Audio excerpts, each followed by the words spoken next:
Assalamualaikum warahmatullahi wabarakatuh. Perkenalkan, nama saya Sarul Bakhtiar, NPM 1821910114, kelas 3B Penjas Unsil. Saya akan menjelaskan batasan metode kuantitatif. Metodelah yang harus melayani peneliti, bukan sebaliknya. Peneliti menjadi budak metode. Botgan dan Taylor, 1984. Menurut Kasiram, dalam bukunya Metodologi Penelitian Kualitatif dan Kuantitatif, metode penelitian kuantitatif adalah suatu proses menemukan pengetahuan yang menggunakan data berupa angka sebagai alat menganalisis keterangan mengenai apa yang ingin diketahui.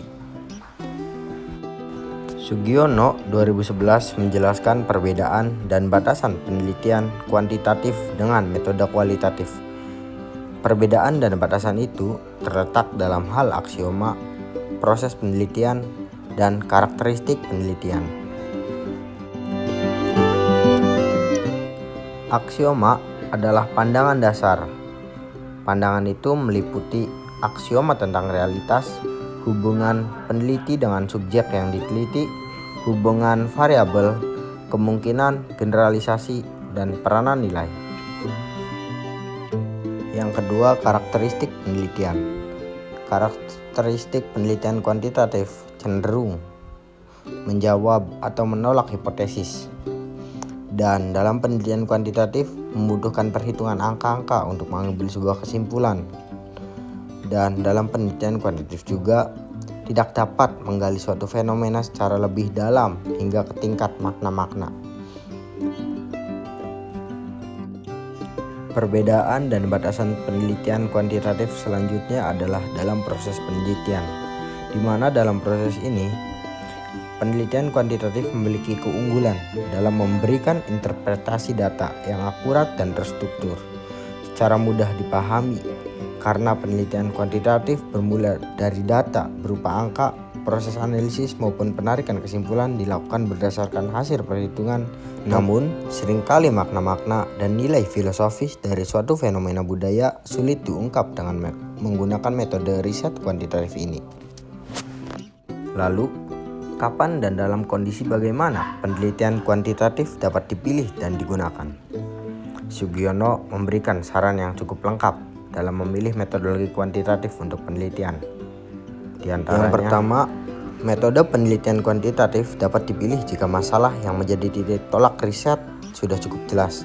Contohnya, kesenjangan atau penyimpangan antara teori dan kenyataan yang terjadi di lapangan, kesenjangan antara aturan yang seharusnya dengan pelaksanaan, adanya penyimpangan antara rencana dengan pelaksanaan. Yang kedua, penelitian kuantitatif dapat digunakan untuk mendapatkan informasi yang lebih luas, namun sayangnya tidak bisa menjadi patokan ketika membutuhkan data yang memerlukan kedalaman. Penelitian kuantitatif biasanya dilakukan pada bentuk penelitian eksperimen. Misalnya, peneliti ingin membandingkan kinerja guiding kepada dua kelompok guide di Candi Prambanan. Yang satu kelompok diberikan pelatihan tertentu dan satu kelompok lain tidak diberikan pelatihan sebelumnya.